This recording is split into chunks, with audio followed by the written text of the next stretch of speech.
Assalamualaikum warahmatullahi wabarakatuh. Eh, Perkenalkan, saya Arif Lukman Hakim, dosen Prodi Ekonomi Syariah, Fakultas Agama Islam, Universitas Muhammadiyah Malang. Pada kali ini saya mengajar mata kuliah Perekonomian Indonesia pada semester 4 dengan jumlah SKS 2 SKS.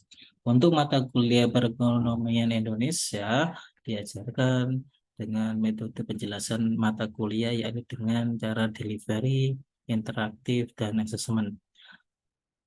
Mata kuliah Perekonomian Indonesia yakni merupakan mata kuliah wajib bagi mahasiswa Prodi Ekonomi Syariah yang akan mempelajari, mengurai, dan menganalisa mengenai kondisi ekonomi saat ini terutama di Indonesia, serta faktor yang mempengaruhi pertumbuhan ekonomi, kebijakan ekonomi, dan peraturan persaingan usaha. Serta mahasiswa dapat mempelajari isu-isu ekonomi sehingga di akhir pertemuan mahasiswa mampu menjembatani ilmu pengetahuannya yakni tentang perekonomian Indonesia dengan kebijakan pemerintah. Kemudian mata kuliah ini semoga dapat memberikan pemahaman kepada mahasiswa tentang perekonomian Indonesia ini saat ini dengan kebijakan-kebijakan ekonomi yang digagas oleh pemerintah.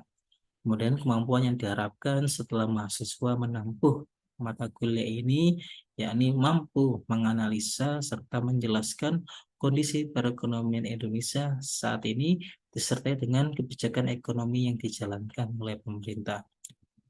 Untuk metode pembelajaran yang saya lakukan pada mata kuliah ini dan antaranya dengan menggunakan metode student center learning, yakni di mana mahasiswa menjadi pusat pelajaran belajar secara mandiri.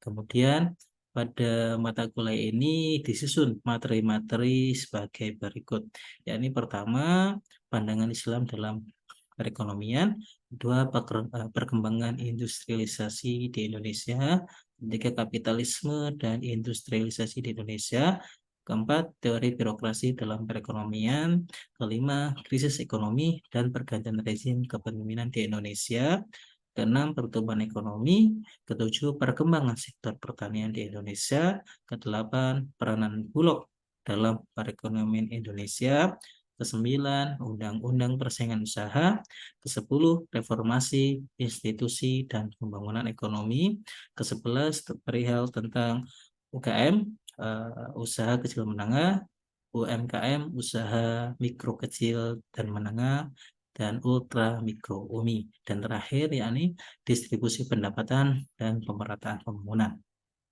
Kemudian referensi yang digunakan pada mata kuliah kali ini dengan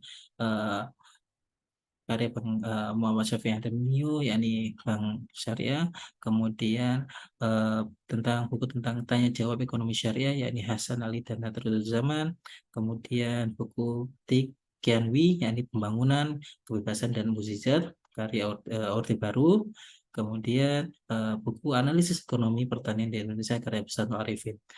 Itu diantara referensi-referensi yang digunakan pada mata kuliah kali ini.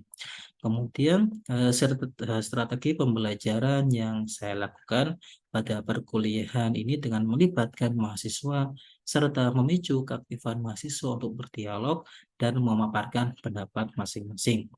Kemudian metode pembelajaran yakni dengan ceramah, diskusi, tanya jawab, dan penugasan. Adapun sistem penilaian pada mata kuliah ini meliputi observasi sebesar 10%, tugas sebesar 20%, UTS dan UAS, ujian tengah semester dan ujian akhir semester, yakni masing-masing 35%.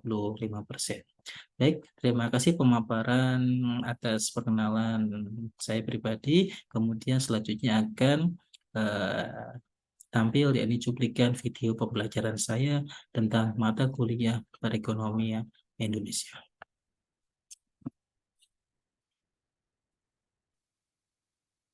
Oke, baik, coba saya bantu ya untuk menjawab ya. Saya tambahin dikit, Pak. Iya, silakan. Faisal Najib aja dulu. Oh ya, Islam kan sebenarnya udah jadi jawaban, Pak. Islam itu kan udah lengkap. Jadi sistem-sistem yang ada dalam Islam, khusus dalam zakat juga, zakat, infak, sedekah itu udah ada gitu. Tinggal kita sendiri yang menerapkan atau enggak. Kalau kita tarik lagi, agama kan itu suatu bentuk kepercayaan yang melahirkan yang namanya tata nilai. Untuk apa tata nilai itu? Untuk menopang kehidupan manusia. Dan agama itu kan otomatis yang terkandung dalam agama itu kan nilai-nilai kebaikan, seperti itu. Itu akan melahirkan sebuah norma itu nanti akan dibuat menjadi suatu konstitusi atau hukum, dan sifatnya itu mengikat, seperti itu. Nah, kalau Islam itu dikatakan sebagai sistem, iya, Islam itu sifatnya itu dia mengikat. Agama Islam itu sifatnya mengikat, yang dalamnya itu banyak peraturan-peraturan. Nah, kalau di Islam itu sudah diterapkan, contohnya di Belanda. Di Belanda itu menerapkan sistem yang namanya bagi hasil. Mereka itu menerapkan seperti itu.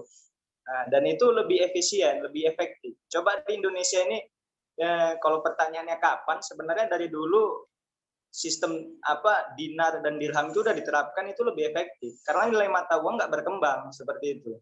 Nah, kalau kapan untuk saat ini ya udah relevan sebenarnya dipakai. Coba di Indonesia ini digunakan sistemnya zakat, infak, sedekah itu digunakan semaksimal mungkin. Maksudnya setiap puasa Lebaran itu dana-dana dari zakat itu sangat banyak, seperti itu. Nah, cuman nggak teralokasikan sama masyarakat yang lebih membutuhkan, seperti itu. Jadi sistemnya itu udah ada, cuman pemanfaatannya, penggunaannya itu belum seperti itu. Sama halnya kayak gini. Kita harus memperhatikan kondisi pada saat ini. Untuk apa? Agar kita bisa mengalokasikan apa yang kita dapat, seperti itu.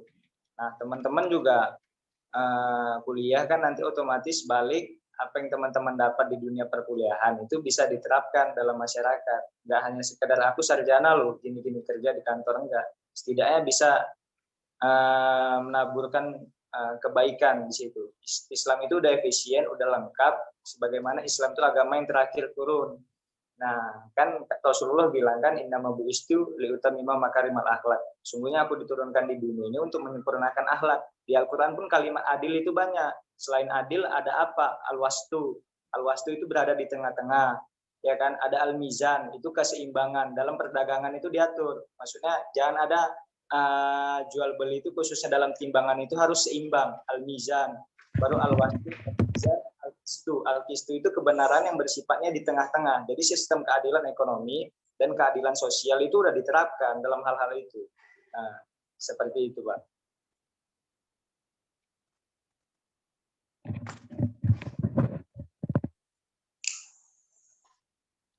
Oke, baik. Terima kasih. Memang ya, dalam ekonomi Islam sendiri sudah tadi dijelaskan oleh Najib ya. Islam sendiri itu solusi sebenarnya. Kalau kita dulu ya, kita ketahui kalau dulu itu sistem ekonomi itu masih dibagi dua.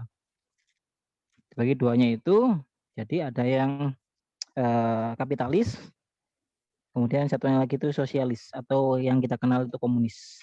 Nah, kemudian Islam datang, tapi Islam itu malah disebut sebagai alternatif, sistem ekonomi alternatif. Padahal kan dalam Islam kan sudah menyeluruh. Jadi Islam ya bukan alternatif, ya memang solusi. Dan tadi sudah dijelaskan ya sama Najib juga, dalamnya ya sudah sistem itu mengikat dengan aturan-aturan yang sangat ketat sebenarnya di dalam Islam. Tapi kan sebelumnya kan sudah dikasih pilihan. Mau masuk Islam silakan, kalau nggak mau masuk Islam silakan. Tapi nanti ya ada balasan-balasan di akhirat. Kalau masuk Islam silakan, aturannya seperti ini.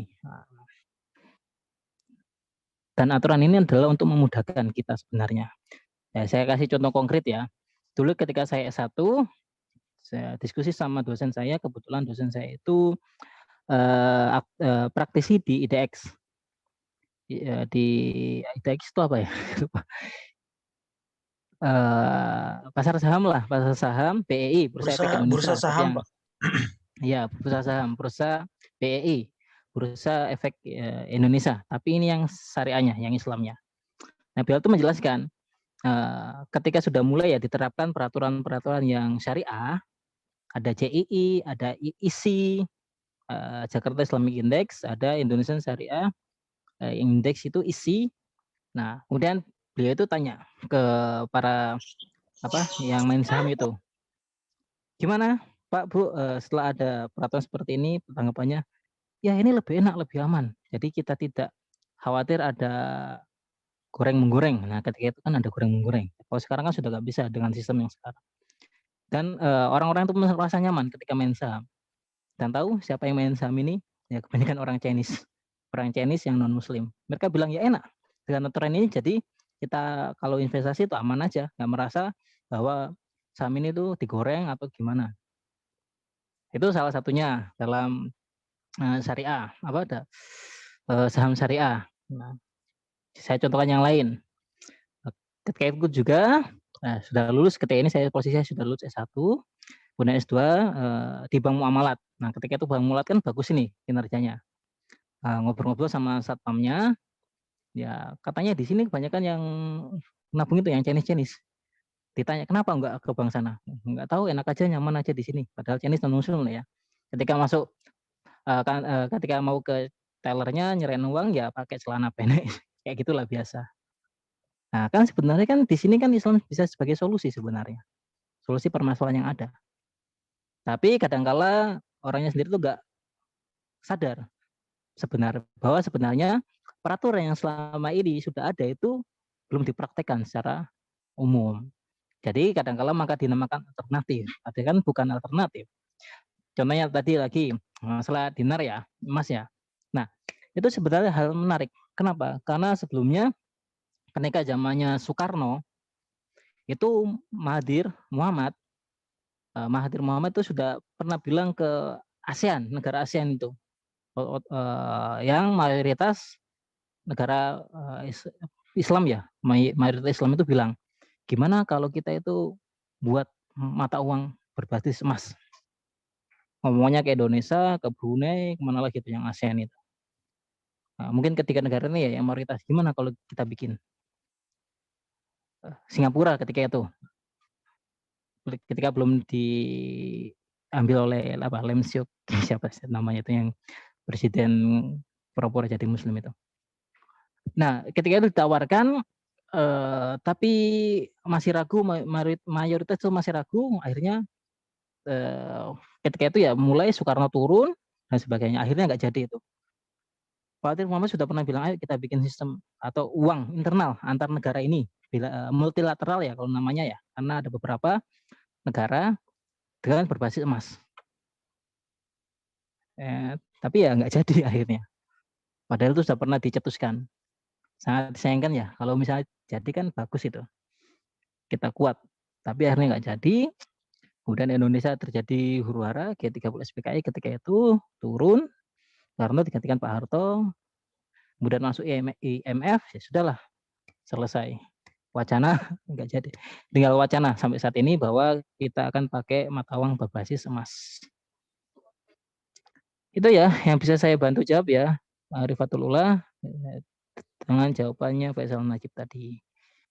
Ekonomi Islam memang bisa menjadi solusi permasalahan ekonomi saat ini.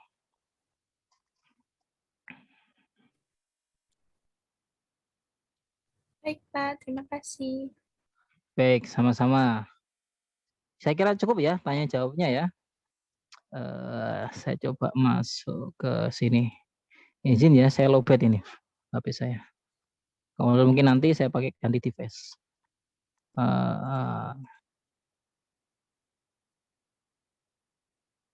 Oke, baik. Saya sekilas. Saya mulai.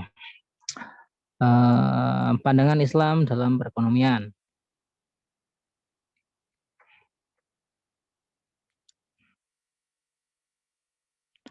Nah, oke. Ini teman-teman mungkin sudah tahu. Di P2KK juga sering dibahas mungkin. Jadi manusia itu fungsinya ada dua di sini. Manusia sebagai makhluk atau ciptaan Allah itu tugasnya ada dua. Pertama, kita disuruh menyembah hanya kepada Allah. Wa ma khalaqtul jinna wal insa illa liya'budun. Teman-teman sudah tahu itu. Nah, kemudian yang kedua itu wa qala rabbuka lil malaikati inni ja'ilun fil ardi khalifah. Saya akan membuat, ini kata Allah, saya akan menciptakan di bumi seorang khalifah. Nah, ini maksudnya adalah manusia. Manusia itu sebagai khalifah. Khalifah itu bukan hanya berarti kan pemimpin ya. Khalifah itu sebenarnya artinya itu pengelola. Mengelola bumi, mengelola tatanan yang ada di dunia. Nah, bagaimana cara dia mengelola bumi? Apakah sesuai dengan aturan Allah atau tidak? Nah, itu permasalahan nantinya. Demikian juga Islam bagaimana mengatur cara memperoleh harta yang halal dan baik yang bisa dimanfaatkan untuk kebutuhan hidup. Jadi itu ada dua ya tugas manusia ya, sebagai hamba yang terus beribadah kepada Allah dan sebagai pengelola atau manajer ya, pengelola si muka bumi ini. Itu yang pertama. Kemudian ini tadi sudah dijelaskan juga oleh materi sebagai way of life, jalan hidup, aturan hidup satu-satunya. Oke, coba kita perhatikan ya, dalam Islam itu ada komponen akidah, akhlak, syariat, fikih, kemudian apa lagi itu dan sebagainya. Nah, syariah, fikih itu akan menyesuaikan dengan kondisi saat ini. Ketika dulu fikih, orang itu boleh jamak ketika sudah 70 kiloan jalan kaki. Nah, kalau sekarang bagaimana? Itu namanya fikih, syariah. Dua hal yang tidak berubah mulai dari dulu sampai saat ini adalah akidah dan akhlak. Akidah tetap kita disuruh untuk menyembah Allah satu-satunya. Akhlak, bagaimana kita itu bermuamalah kepada orang tua itu tidak akan berubah sampai saat ini. Dulu juga Rasulullah itu pernah ada sahabat itu pernah ngomong ke Rasulullah, Rasulullah, saya pengen bunuh munafik itu. Ketika itu kan di Madinah. Nah, ternyata orang munafik yang dimaksud orang tersebut itu adalah ayahnya sendiri. Memang sudah terkenal orang munafik itu di Madinah. Tapi kata Allah jangan. Karena ada memang walaupun Muslim, orang tuanya itu non-Muslim, tetap harus dihormati.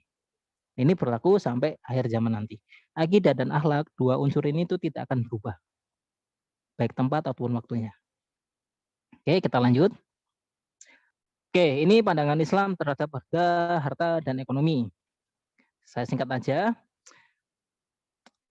Cara kepemilikan harta dalam Islam itu ada dua sebenarnya. Tadi belum dibahas ya. Kita bisa mempunyai suatu harta atau materi itu dari dua cara. Pertama, pemberian. Kita bisa mendapatkan atau memiliki hak milik dari suatu barang tersebut itu dari warisan. Wasiat, hadiah, dan hibah ini pemberian. Oke, kemudian selanjutnya perpindahan kepemilikan selanjutnya itu dengan cara usaha atau mata pencaharian. Kita bisa bekerja untuk memperoleh harta, kemudian kita belanjakan yang lain dan sebagainya. Jadi ada dua cara untuk memperoleh harta, yakni dari pemberian atau dari hasil usaha. Dua hal ini. Nah, tinggal dua hal ini bagaimana cara mendapatkannya. Apakah sesuai dengan syariat atau enggak. Nah, itu salahnya. Oke, selanjutnya nilai-nilai ekonomi Islam. Ini ya, perekonomian masyarakat luas akan menjadi baik bila menggunakan kerangka kerja worldview dan acuan norma-norma Islam. Jadi, setiap kita melakukan muamalah atau aktivitas ekonomi, jika kita berlandaskan norma Islam, maka tatanan masyarakat itu lebih nyaman, lebih aman. Misalnya kita sebagai penjual, ternyata barang dagangan kita itu ada yang cacat. Ya sudah kasih tahu. Bu, ini sebenarnya harganya 50, karena ini ada cacatnya, saya jual 40 aja. Gimana?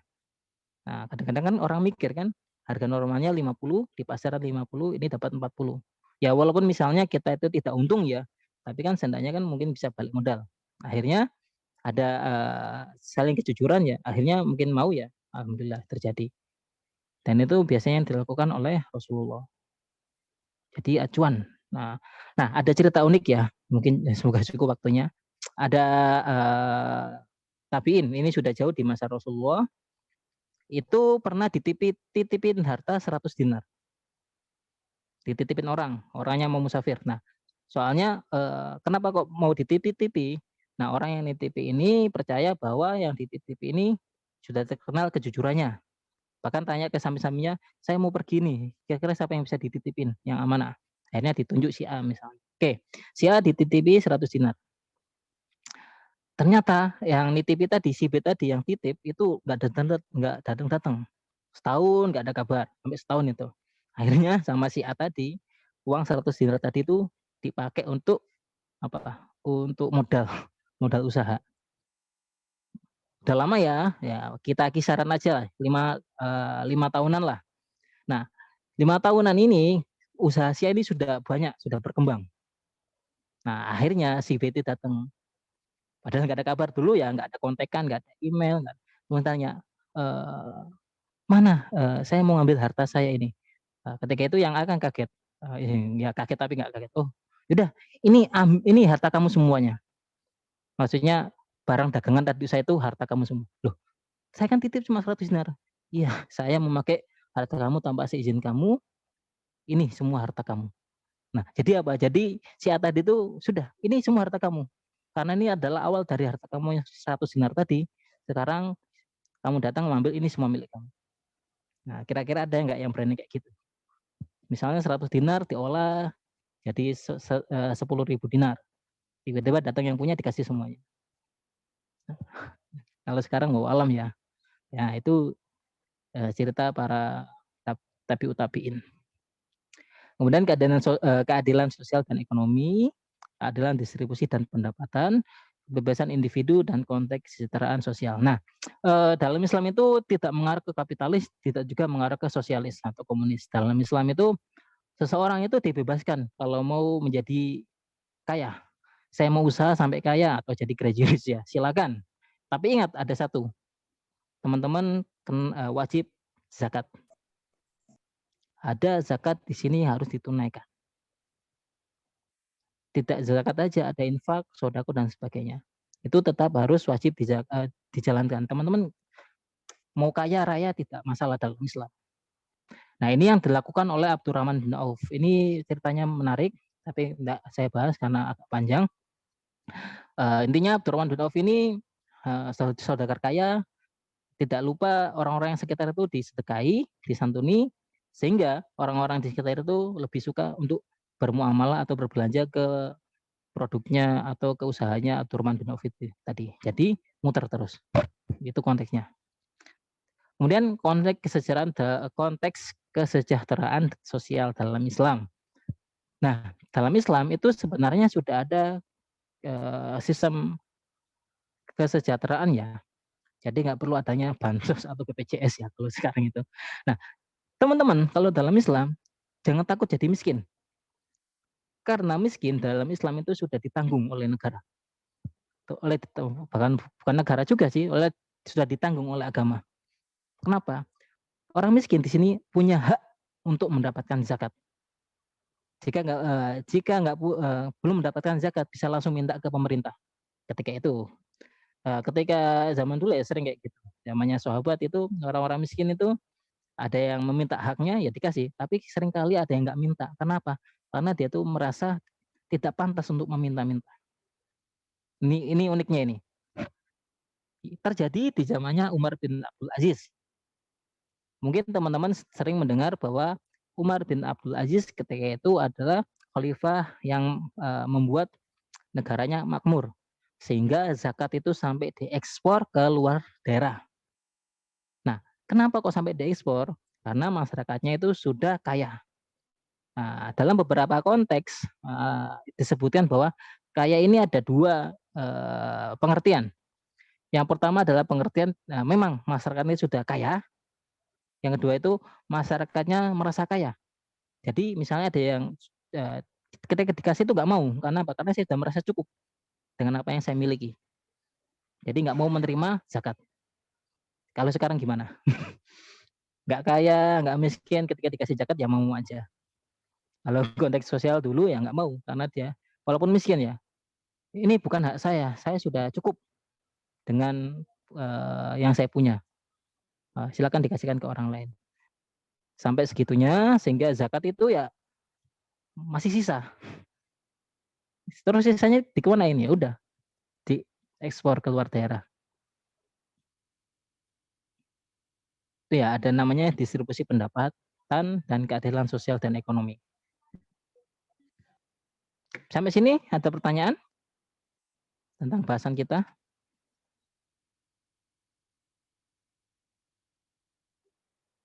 Sudah selesai? Itulah pandangan Islam dalam perekonomian.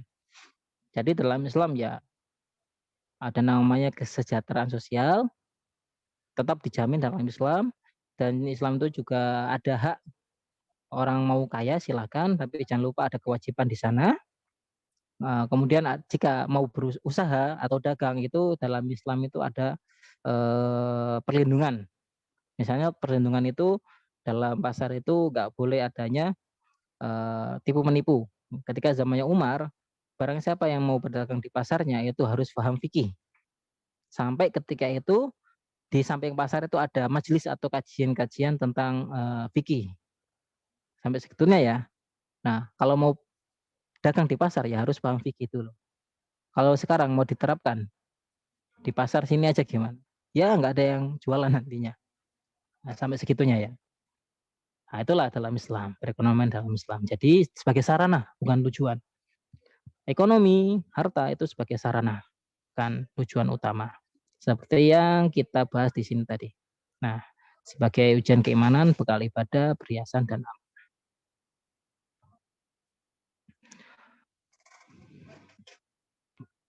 Cukup? Ada pertanyaan lanjut?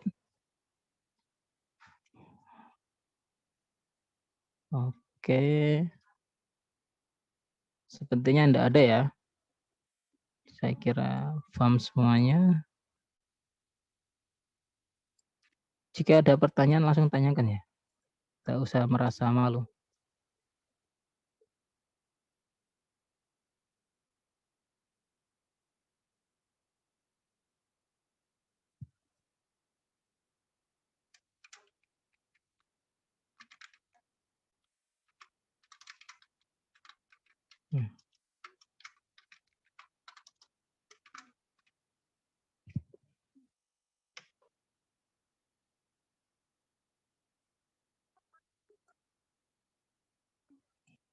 Oke, presisinya sampai jam 12. Diperhatikan. Oke. Silakan, absennya sudah saya buka di grup.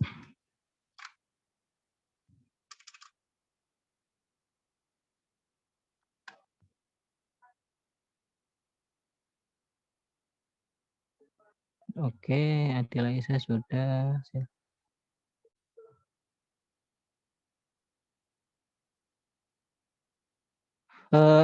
Nisa Nur Aziza ada di sini? Saya mau tanya sebentar. Nisa punya akun LMS-nya itu berapa? 1 atau 2? 1 aja, Pak. 1 ya. Soalnya kemarin saya mau masukkan ke sini tuh ada 2. Oke, enggak apa-apa. Kalau misalnya 1 ya enggak apa-apa. Baik, saya kira cukup. Jangan lupa presensi sampai jam 12. Setelah jam 12 saya tutup. Kita tutup perkuliahan hari ini dengan membaca doa kafaratul majelis. Subhanakallahumma wa bihamdika asyhadu an la ilaha illa anta astaghfiruka wa atubu ilaik. Terima kasih semua. Wassalamualaikum warahmatullahi wabarakatuh.